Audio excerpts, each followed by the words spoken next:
Daniel, a middle child who felt overlooked by his family, secretly owns a successful restaurant called Stone and Ember. For his father's 61st birthday, he arranges a surprise dinner at the restaurant, revealing his ownership and subtly undermining his family's confidence.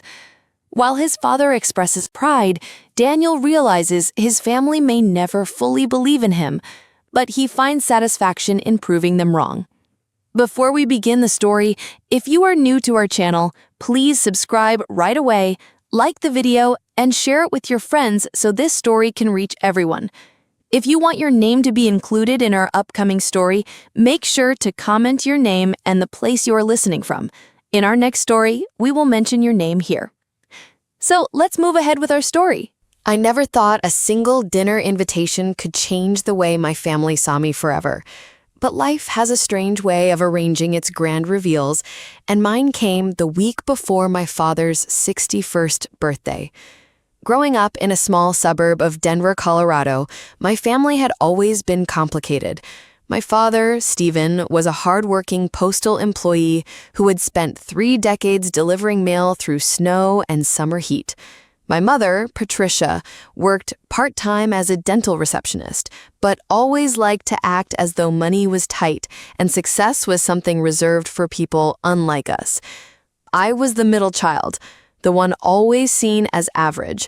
My older brother, Matt, was the golden boy of the family, former high school quarterback turned insurance agent, always with a smile and a story to impress cousins at family gatherings.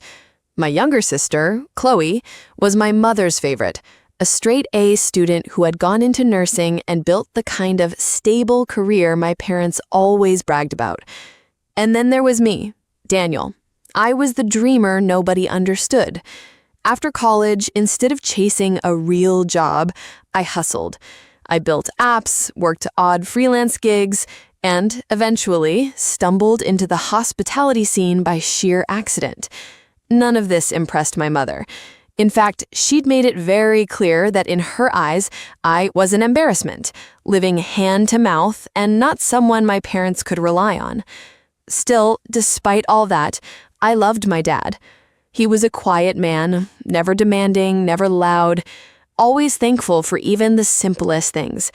So when his 61st birthday was coming up, I wanted to do something memorable, something that showed him how much he mattered to me, even if nobody else took me seriously. That's when I got the idea. I would take the whole family out to dinner. Not just any dinner, a fine dining experience at a newly renovated restaurant downtown, a place called Stone and Ember, known for its modern twist on classic American cuisine. Sleek wood interiors, soft jazz in the background, attentive staff, a place where every table felt like an occasion. It wasn't just a restaurant, though. What my family didn't know, what I had been hiding for almost a year, was that I wasn't just booking us a table. I was booking my restaurant. Because through years of risk-taking, hard work, and probably more sleepless nights than I should admit, I had become the majority owner of Stone and Ember. But my mother didn't know. When I suggested the dinner, her voice dripped with the same condescension I'd been hearing since I was a kid. "Daniel, you can't afford that place. Do you have any idea how much dinner for 6 people there would cost? Don't embarrass yourself or us by pretending you can handle that." I clenched my jaw, forced a smile over the phone, and simply said, "Don't worry about it, Mom. I've got it covered." Her scoff echoed down the line. "You've been playing at your little startup dreams long enough. Let your brother take care of the arrangements. At least he knows how to manage money." I didn't argue. I didn't defend myself. I didn't remind her that the long nights, the near bankruptcy scares, and the partnerships I had fought like hell for had finally brought me to a kind of success she couldn't imagine. All I said was, "Dad deserves this. Trust me." And with that, the plan for the reveal, my own family walking into my restaurant thinking I couldn't possibly afford a seat there, was set into motion. The evening of my father's birthday arrived with a crisp Colorado breeze. Downtown Denver was alive with the hum of Friday night energy, laughter spilling out from bars, headlights bouncing against glass windows, and the smell of fresh dough from a nearby pizza joint mixing with roasted coffee from the cafe next door. I had booked our table for 7 p.m. at Stone and Ember, knowing that by then, the restaurant's lighting would be at its most beautiful. Warm amber glows bouncing off reclaimed wood beams, flickers of candlelight reflecting from the wine glasses, and a quiet hum of piano drifting from the corner. It was a place designed to impress, not just with food, but with atmosphere. I arrived 10 minutes early, not as the owner, but simply as a son who wanted everything to be perfect. I spoke briefly with the maitre d', a tall, polished man in a tailored charcoal suit named Adrian. He gave me a discreet smile and a nod of recognition. "Everything is ready, Mr. Carter," he said softly, using my surname like we always did in professional circles. "Your party will be well taken care of. Shall I greet you as a guest, or as you truly are?" "Guest," I whispered back, at least for the first few minutes. Minutes later, my family's car pulled up. Out came my mother first, dressed elegantly as always, in a tan coat and pearl earrings that she saved for respectable occasions. She stepped onto the sidewalk like she was walking onto a stage. My father followed more humbly, wearing the same navy blazer he had owned for almost 20 years. Matt and Chloe were right behind, both looking smug. Matt, tall and broad-shouldered, grinned like he was waiting for me to trip on my own lie. Chloe, arm in arm with her new fiancé, Dr. Harrison, yes, she had backed herself a doctor, gave me the kind of condescending smile I'd grown used to. And then the comments began. "Well," my mother said, adjusting her pearls as we approached the entrance, "this place is quite upscale. Daniel, are you sure this is within your budget? I had no idea freelance app work paid this well." Matt chimed in without missing a beat. "Maybe we should just grab burgers if this gets too much for you, Danny. Don't want you maxing out your credit card just to show off." Even Chloe giggled. "It does look pricey. I still say Matt should have handled the reservation." I ignored them. Instead, I walked to the host stand where Adrian was waiting. He gave me that respectful nod again, then turned his eyes politely toward my family. His voice was smooth, professional, and warm when he spoke. "Welcome to Stone and Ember. We've been expecting you." His gaze shifted intentionally toward me. "Right this way, Mr. Carter. Your table is ready." My mother frowned. "Mr. Carter?" She glanced at me suspiciously, as though wondering why the staff would use my family name for a simple dinner reservation. As we followed Adrian through the dining room, I stole a glance at my father. He looked around with quiet wonder, running his hand across the polished wood railings and inhaling the scent of rosemary and roasted meat floating from the open kitchen. I could see how much it meant to him already, even without the reveal. We were led to the largest table near the center of the room, beautifully set with candles and fresh flowers. But before we could sit, the first moment of shock arrived. "Mr. Carter," he said with genuine warmth, "the staff and I are honored to have you back tonight. We've prepared your father's favorite blend of whiskey at your request, and the chef has planned a special tasting menu in his honor. If there is anything else our owner requires, please let us know." Silence fell across the table. My mother blinked rapidly, clutching her pearls like they had suddenly tightened around her neck. Matt actually sputtered, his usual smug smirk shattered mid-sentence. Chloe's fiancé raised an eyebrow, clearly intrigued. Did he say owner?" My mother hissed, her voice sharp with disbelief. "Daniel, what is he talking about?" I took my seat calmly, adjusted my napkin on my lap, and finally allowed a small smile. "Don't worry, Mom. I can afford it." The silence at the table felt louder than the clinking glasses and soft piano music surrounding us. My family stared at me like I had just pulled off some elaborate prank. "Owner?" My mother repeated, her voice shrill enough to turn a few neighboring heads. "Daniel, is this some kind of joke? You can't even keep a normal job. Since when are you running this?"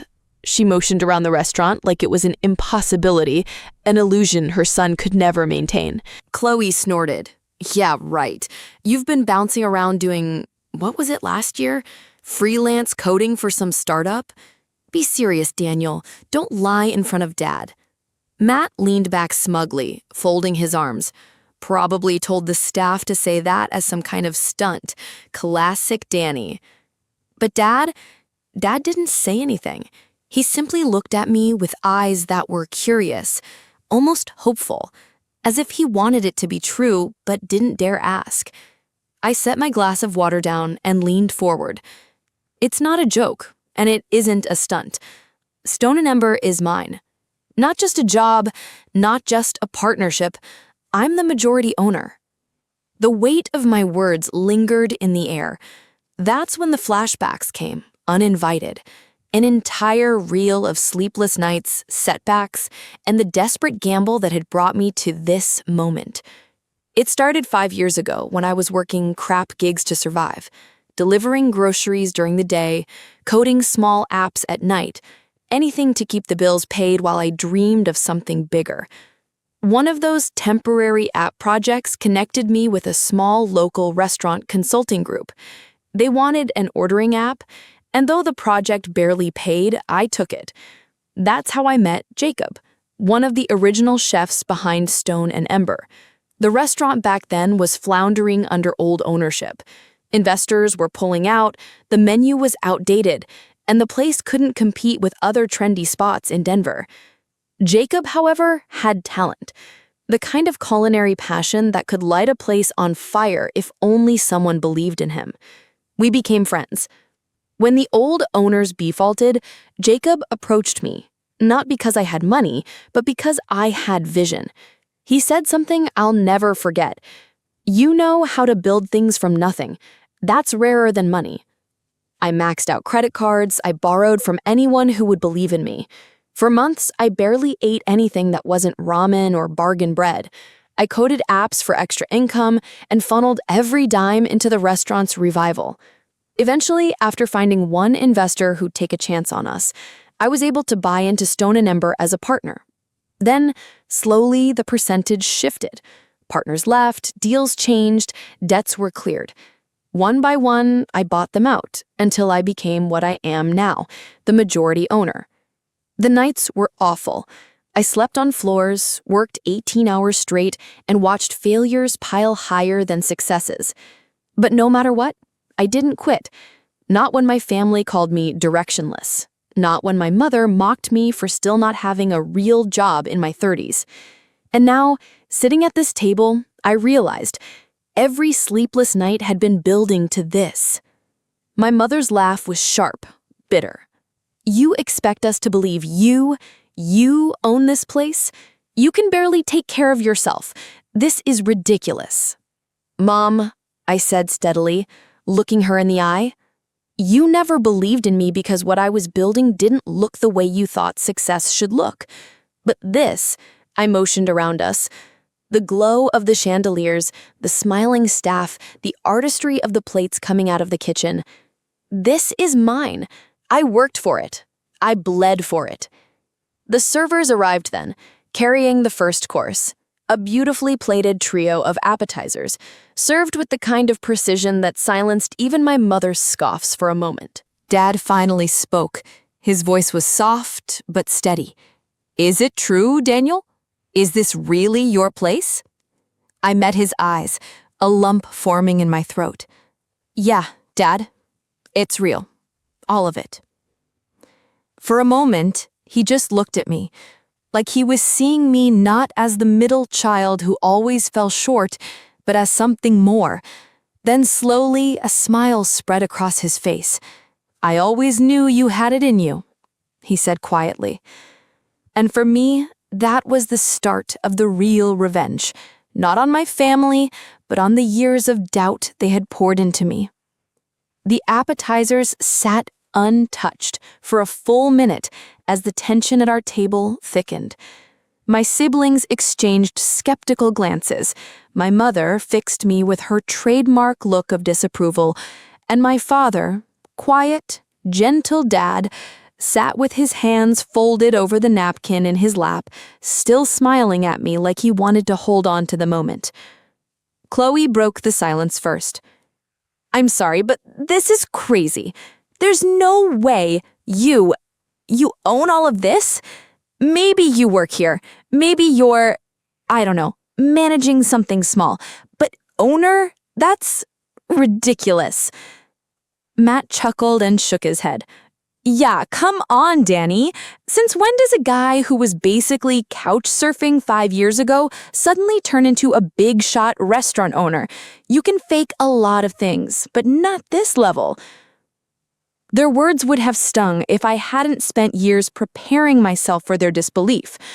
But before I could answer, Adrian, the maitre d', returned discreetly. Mr. Carter? He said warmly, lowering a tray with a small glass of bourbon. The chef also wanted to confirm if you'd prefer the venison paired with the Syrah tonight, or if you'd like something from your personal reserve.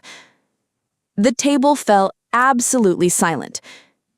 My personal reserve? Matt finally sputtered. Yes, sir. As the owner, Mr. Carter often keeps bottles aside from his private collection. We maintain them in the cellar per his instructions. Would you like me to have one retrieved, Mr. Carter? I smiled faintly. No, thank you, Adrian. The Syrah will be perfect. Adrian gave a bow of the head and disappeared as quickly as he appeared, leaving behind only stunned faces. My mother's cheeks were flushed with something sharper than embarrassment. It was anger. This is absurd, Daniel. You've lied enough in your life. Do you think we're fools? What kind of trick are you pulling here, humiliating your family in public like this? Her words cut like they always did, designed to belittle, to remind me that I would never measure up. But for once, I didn't feel small under her scrutiny. Why is it so impossible for you to believe I built something real? I asked, my voice steady. Was it easier for you to convince yourself that I would always fail so you wouldn't have to admit you were wrong about me? She stiffened instantly like I had slapped her across the face. Don't you dare twist this around. I only ever wanted you to live responsibly. Matt smirked and leaned in. Seriously, man, did you pay these people to say this? Because we all know there's no way you own a place like this without getting lucky or cheating someone else out of it. That stung more than I wanted to admit because I had heard those words before. Lucky, cheat, fraud. All from people who couldn't wrap their heads around my struggle. They saw the success, but never the sacrifice. And then Dad spoke again. His voice was calm, but it quieted everyone. Enough, he said. The table froze. My father rarely raised his voice, rarely set boundaries, but when he did, people listened. He looked around the table, his eyes pausing on each of my siblings before finally resting on my mother. I believe him. She opened her mouth to protest, but he raised a hand and went on. You know why? Because I've seen Daniel fight when everyone else doubted him. I've seen him come home exhausted, still chasing something nobody else understood. You two laughed, your mother scolded, but I saw it. His gaze turned back to me, and in that dim light, his smile was proud, steady, and real. And I am proud of you, son, more than I can put into words. I swallowed hard, my throat tight, and my chest burning in a way that had nothing to do with the bourbon in front of me. My dad had never spoken to me like that in front of my family. And for the first time, I wasn't just being defended, I was being seen. The second course arrived, seared scallops resting on a delicate parsnip puree drizzled with saffron butter. The presentation was flawless, the kind of artistry that showed Chef Jacob's soul in every detail. Plates landed in front of us with precision, and Matt leaned back in his chair, visibly struggling to look unimpressed. My mother, however, wasn't impressed at all. She refused to even pick up her fork. This whole thing is a charade, she muttered. You've managed to convince a few people to play along, but you can't fool your own family. Daniel, this act you're putting on, it won't change who you are. I leaned forward, carefully cutting into my scallop, savoring the tenderness before speaking. You're right, Mom. It doesn't change who I am. It only reveals who I've always been, the person you never believed in." That struck her sharply, but I didn't wait for her response. Instead, I motioned for Adrian again, who returned almost immediately, as though anticipating my call. "Mr. Carter?" "Bring out the special wine pairing, tonight's full experience," I said smoothly. "Yes, sir." Within minutes, servers appeared with bottles from our cellar, wines that weren't even on the public list, rare vintages, cultivated with as much thought as the food itself. Each pour came with a small explanation, delivered to the table with reverence. The look on my siblings' faces as they realized this wasn't just for show was priceless. Chloe's fiancé, Dr. Harrison, kept nodding thoughtfully, visibly impressed. He whispered to Chloe something along the lines of, "This is legit." I caught that. So did she. Revenge didn't have to be humiliation. That wasn't my style. For me, it was about holding a mirror up to their own disbelief and letting reality smack them harder than I ever could. So, I made subtle moves. When the servers returned with the next course, a venison steak, perfectly medium rare, I gave a small instruction. "And do be sure to take note of my sister's shellfish allergy for her entree selection," I said casually. Chloe froze. How did you know about that?" I didn't even look her way. This is my restaurant. I make it my business to know things about my guests. Dad chuckled softly, silently proud. Chloe flushed red but said nothing. For Matt, the blow came moments later. Adrian returned, placing a perfectly grilled Wagyu ribeye in front of him. "Mr. Carter ensured the chef prepared this especially for you, sir. Medium rare, the same preference you noted on your last visit here." Matt's head snapped toward me, his mouth open. "What? My last visit?" I cut another bite of food and smirked. "Oh, did I forget to mention? I see every reservation that goes through this place. Every guest who comes in. You've eaten here before, haven't you? Not bad for a restaurant your little brother couldn't possibly own." He shut his mouth quickly. But Mom wasn't done. She never was. "I don't care what tricks you're pulling, Daniel. Owning a fancy restaurant doesn't erase the truth. You're still irresponsible, still the same boy who couldn't be counted on. You'll lose this place just like you fail at everything else. And then where will you be?" Her words hung heavily. There it was again, the lifelong anthem of dismissal. And yet, this time, instead of folding under it, I smiled. "I'll tell you where I'll be," I answered quietly but firmly.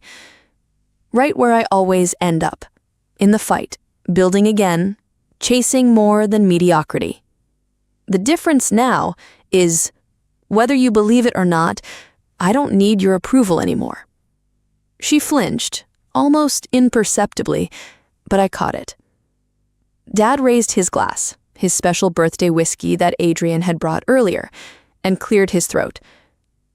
"I need to say something." We all turned to him. I've listened to people put Daniel down his whole life, not just strangers, even family.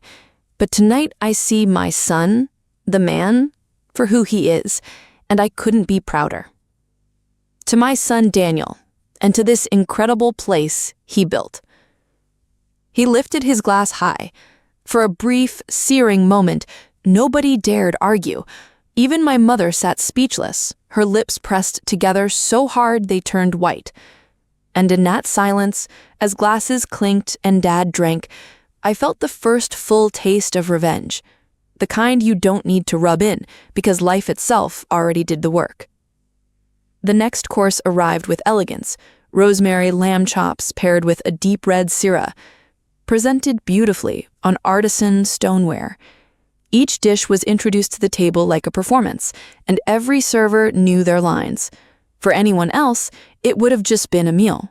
For me, tonight, it was a stage. And my family, they were my audience. Chloe picked at her lamb without enthusiasm, clearly uncomfortable under her fiancé's intrigued stare. I caught her throwing him sideways looks every time another server addressed me as owner. The life she had built, the stable, respectable marriage to a doctor, the job as a diligent nurse, was supposed to outshine her failure brother. Tonight, it was flickering. I leaned back, letting the weight of silence work before striking. "You know," I said casually, "one of the most rewarding things about running this place is creating opportunities for people fresh out of school.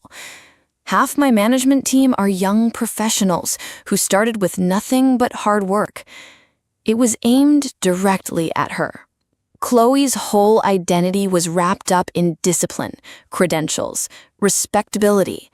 In her eyes, success was only valid if stamped and certified. Her fork clinked against the plate as she shifted. "That's nice, Daniel, but restaurants are risky. Nursing is safe," I cut in, looking directly at her. "Safe doesn't build empires, Chloe. Safe doesn't create jobs. Safe is just comfortable." Her fiancé coughed into his glass, trying to hide a smile. Chloe flushed crimson. Revenge didn't need fireworks. Sometimes it only needed truth. Matt had been eating in obvious irritation, his steak knife cutting too aggressively into the meat, as though taking out his frustration bite by bite. He'd always measured success by the kind that fit neatly into resumes, golf club memberships, and big houses in the suburbs. I turned toward him, voice casual but calculated. "Funny thing, Matt. I've noticed Sun insurance agents have accounts here quite often. Stone and Ember is a popular networking spot these days." Matt froze. "What are you implying?" I smirked. "Just that I've seen clients wine and dine their prospects in this dining room, your competitors included. And guess who decides which corporate accounts get first priority here?" His face drained. He opened his mouth to argue, but I didn't let him. "Don't worry, Matt. I'm your brother. I'll always make sure your table isn't by the kitchen door." The jab was smooth, subtle, but it landed like a punch. Matt wasn't used to being reminded who had real leverage in the room. But the real confrontation was with Mom. Every time she lifted her glass or glanced around the room, I saw it. The disbelief warring with humiliation that her failure son had risen higher than she dared admit. For her, control was power, and for once, she sat powerless at a table where every single detail bent to me. I leaned toward Adrian as he refilled glasses and murmured, "The chef's signature course, the one he only makes for special guests."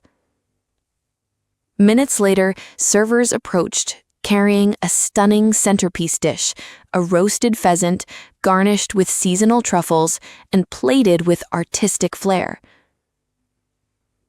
The chef himself, Jacob, presented it personally.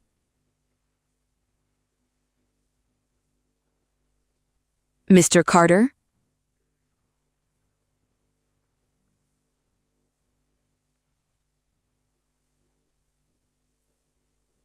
Her fork trembled slightly as she picked it up, and that, watching my mother, who had spent years dismissing me, struggle to digest not just food, but reality, was a taste of victory I'd craved since childhood.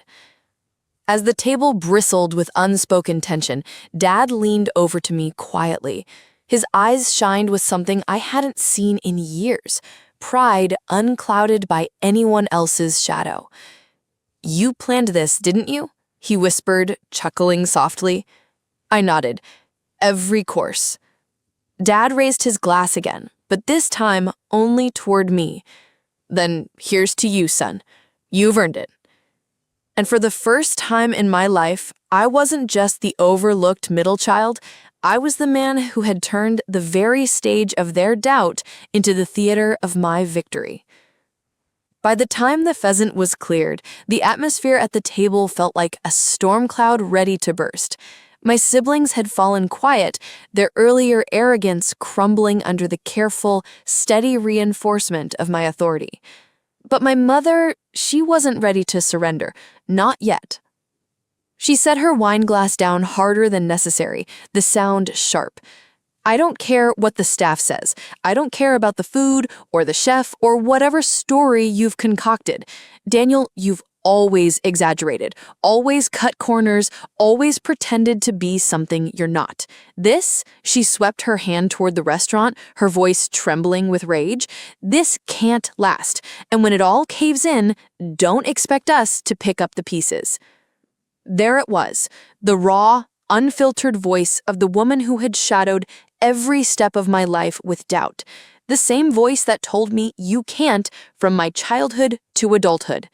But tonight, she said it while sitting at my table in my restaurant, eating food prepared in a kitchen I had built from the ground up. I placed my napkin gently beside my plate, rose to my feet, and signaled.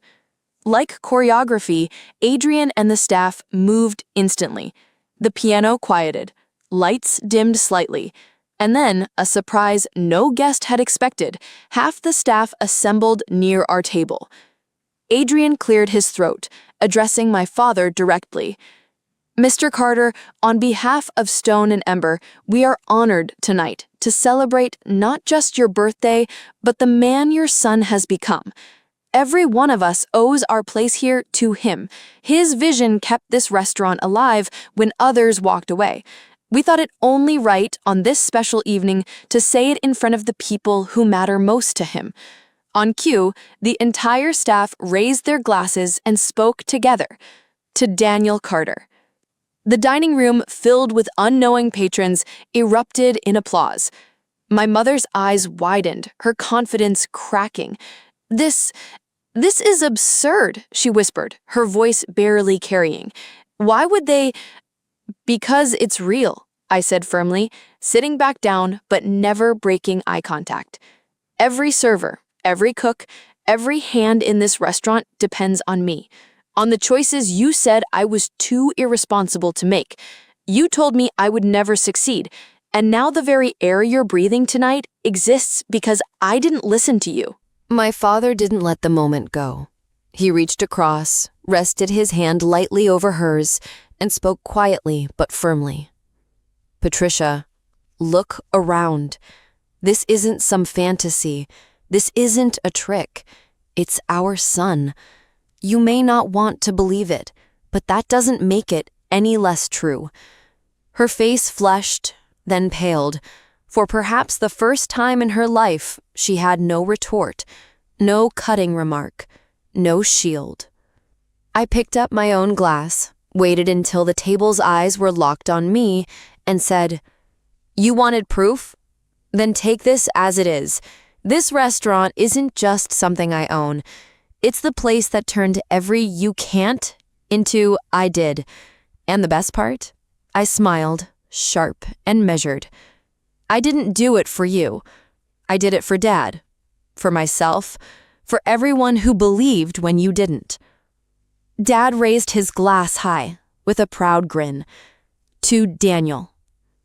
This time, everyone at our table joined, not because they wanted to, but because the entire dining room had already echoed it. To Daniel. The words wrapped around me like an anthem, drowning out decades of doubt. And as my mother sat frozen, her authority shattered beneath the weight of undeniable truth, I leaned slightly closer to her and whispered words I had been rehearsing for years. "Don't worry, Mom. I can afford it." The clinking of glasses and the staff's cheers slowly died down as the dining room settled back into its rhythms. Conversations resumed, laughter returned to tables, and the soft piano filled the silence where disbelief once sat at mine. But at my family's end of the restaurant, the air was still heavy, each of them digesting more than just food. My father turned to me with a rare gleam in his eyes, the look of a man who'd carried quiet pride for years and finally had a reason to show it. He leaned in close, his voice low enough for only me to hear.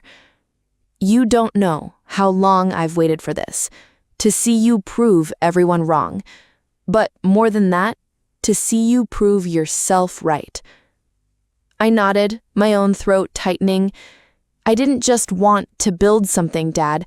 I wanted you to see that everything you worked for, everything you sacrificed, didn't end with mediocrity in me. I wanted to carry it forward." His hand rested on mine briefly, rough from decades of mail routes, calloused but steady. "You already have," he whispered. Meanwhile, Chloe pushed food around her plate, her fiancé watching her with a fascination she clearly hated. For her, the hierarchy of the family had always been unshakable. She was the disciplined achiever, the star daughter. Tonight, that structure splintered at its foundation. "Impressive," Dr. Harrison finally said, glancing at me. "This must have taken years of perseverance." Chloe stiffened. I caught the way she shot him a look, silently pleading with him not to give me credit. But credit was already mine, woven into every detail of tonight's performance. Matt, on the other hand, remained quiet, jaw set, wine glass drained too quickly. For him, the blow wasn't just jealousy, it was professional humiliation. His world depended on convincing people of his credibility, and now his younger brother had publicly outshined him on a stage his clients likely frequented. I didn't have to say anything more to either of them. Sometimes silence was sharper revenge than words. And then there was my mother. For the first time in memory, she sat silent at a table she normally dominated. She didn't scold, didn't argue. She simply kept her eyes low, her hands folded tightly in her lap like she was bracing for impact. When she finally looked up, her eyes met mine with something harsher than even anger, shame. But not shame for what she had done, for what she now couldn't deny. "You may think this changes everything," she said quietly, her voice strained. "But money doesn't make character. Restaurants go under, luck runs out. We'll see how long this lasts before the truth catches you." Instead of rising to her bait, I only leaned back with a small smile. "You've already seen the truth, Mom, whether you like it or not." She swallowed hard, turning away. For the first time in my life, she had no authority left in her posture. As dessert was cleared, a flourless chocolate torte with espresso cream, I invited my father to step outside for a moment. The September night was cool, with city lights glittering against the dark sky. We stood side by side, the muffled sounds of the restaurant behind us. "I should have defended you more over the years," he admitted quietly. "When she cut you down, when they mocked you, I thought letting you handle it would make you stronger, but looking at you now, I wish I had told you sooner how proud I was." I shook my head slowly. "No, Dad. If I hadn't grown up hearing 'you can't' every day, maybe I wouldn't have fought so hard to prove that I could. In a way, you both made me what I am." He smiled sadly. "That's a generous way of seeing it." Then his voice grew firm, warm with confidence. "But promise me this, Daniel. No matter what they say, no matter how bitter she gets, you don't let them drag you back down. You've built something extraordinary. Live in that, not in their doubt." For the first time in decades, I felt like more than just his son. I felt like his equal. When Dad and I returned to the table, coffee and dessert had been served. The chocolate torch shimmered under soft candlelight, a final indulgence capping the multi-course feast. Conversations in the room buzzed with life, but at our table, the weight of what had been revealed lingered like heavy smoke. I noticed my siblings glance nervously toward the servers. They already guessed what moment was coming. For years, my mother had used the check as a metaphorical hammer against me, reminding me of everything I supposedly couldn't afford. But tonight, the ritual would be mine. Adrian, as though rehearsed, approached with a leather folio in hand. He placed it beside me with measured grace. Normally, servers would whisper the total discreetly, but tonight the theatrics mattered. "Mr. Carter," Adrian said clearly, for everyone at the table to hear, "as always, your account has been charged automatically. Tonight's experience is already settled with our compliments." The words hit harder than any dollar figure could have. What account?" Chloe whispered under her breath. Adrian smiled politely. "Stone and Ember's expenses are settled directly by our ownership accounts, of which Mr. Carter is the principal. In other words, this dinner is already paid for.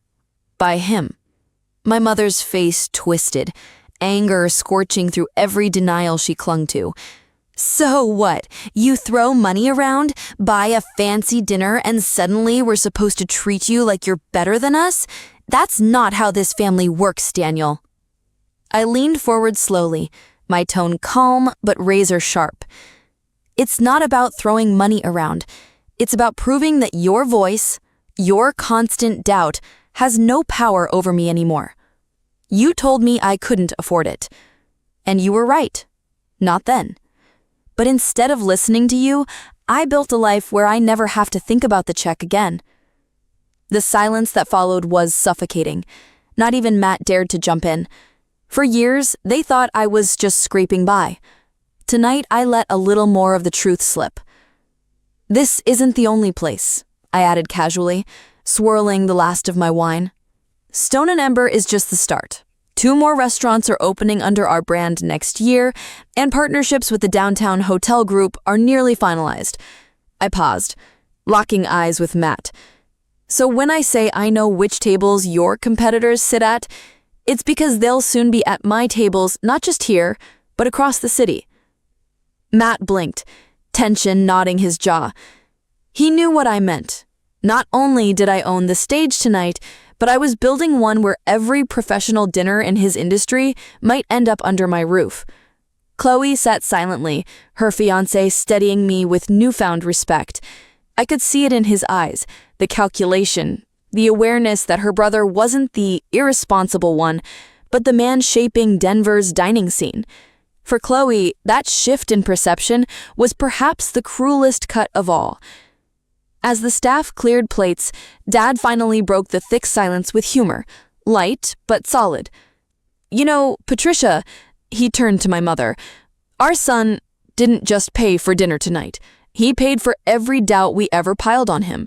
And honestly, that's worth more than the bill." The words landed like a verdict. For once, she said nothing. I leaned back, the faintest smile tugging at my lips, as I whispered once more, almost for myself, but loud enough for them to hear. "Don't worry, Mom. I can afford it." This time, there was no retort. The check hadn't just closed the dinner, it had closed a chapter of my life where their doubt defined me. The night wound down slowly, coffee cups emptied, small bites of dessert lingered untouched, and a charged silence stretched across the table. Every glance, every stolen look between my siblings and mother confirmed it. A balance of power had shifted forever. For years, I had lived under their shadow of doubt. Tonight, I had pulled that shadow apart, thread by thread, in the one place they never thought I belonged, at the head of my own kingdom. But even as the victory warmed me, I couldn't ignore the ache beneath it. Family should have been the first to believe in me. Instead, they had been the last. When we finally rose from the table, Dad insisted on taking one last, slow walk through the dining room, shaking a few hands, thanking the staff personally, as though he were the honored guest.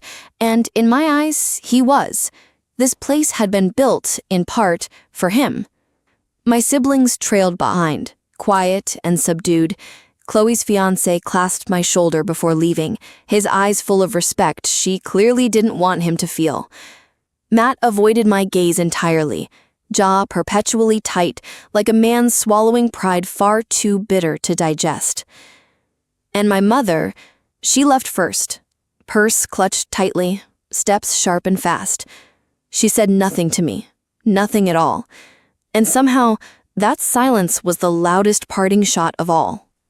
Outside, amid the glow of the Denver streetlights, Dad put a hand on my shoulder. "You did something tonight that most men can't," he said quietly. "What's that?" I asked. "You proved them wrong without having to raise your voice.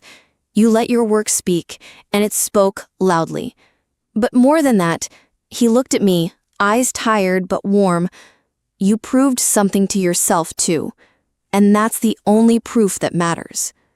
For a long moment, we just stood there, two men in the cool autumn air, father and son, not divided by decades of misunderstanding, but united by hard-earned respect.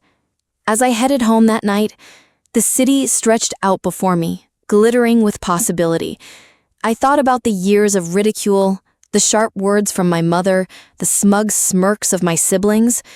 I thought about how deeply I had wanted this revenge, this night where the tables finally turned. And yes, it was sweet. Vindication always is. But beneath it, bitterness lingered, the kind born from realizing that sometimes the people who should believe in you most are the ones who never will, no matter what you achieve.